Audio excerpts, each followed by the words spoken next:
La façon pratique d'appliquer ce mode de pensée dans votre vie est la suivante. Voyez tout sous un jour positif. Par exemple, disons que quelqu'un vous dit du mal de vous en face. Plutôt que de vous sentir frustré, vous pouvez vous dire « Je suis content que quelqu'un dise du mal de moi. Cela signifie que je ne suis pas ennuyeux et que je fais quelque chose d'intéressant. » En outre, lorsque les gens nous insultent, essaient de nous faire du mal ou nous critiquent, ce n'est pas l'insulte qui nous blesse. C'est notre interprétation de ce qu'ils disent qui nous blesse.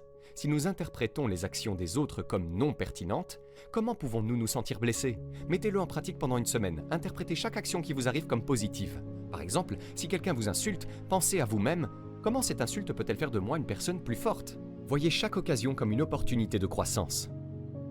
3. Faites moins. Marc Aurèle nous rappelle l'importance de faire moins dans la vie et d'éliminer les actions superflues de sa vie. Si tu veux connaître le contentement, que tes actions soient peu nombreuses, dit le sage. Mieux vaut encore les limiter strictement à celles qui sont essentielles et à celles, comme dans un être social, que la raison exige et comme elle l'exige. Cela signifie que beaucoup de nos actions et de nos paroles sont inutiles. En ne faisant pas d'actions superflues, nous serons moins stressés. Nous devons éliminer les choses inutiles dans nos vies.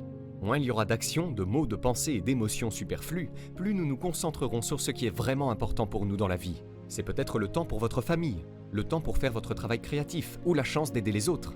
Pendant une semaine, demandez-vous toujours « Est-ce superflu ?» chaque fois que vous prenez des décisions. Vous pouvez l'appliquer de différentes manières. Par exemple, si vous avez des obligations sociales, demandez-vous « Cette rencontre sociale est-elle superflue ?» Apprenez à dire non et à le dire aussi souvent que possible. 4. La mort frappe à votre porte. Considérez que vous êtes mort aujourd'hui et que l'histoire de votre vie est terminée. Et à partir de là, considérez le temps supplémentaire qui vous sera accordé comme un surplus non convenu. Pensez à tous ceux qui apprennent qu'elles ont un cancer ou une autre maladie. Une fois qu'ils ont découvert cela, ils abandonnent toutes ces choses qu'ils n'aiment pas faire dans la vie et se concentrent uniquement sur ce qui est important pour eux.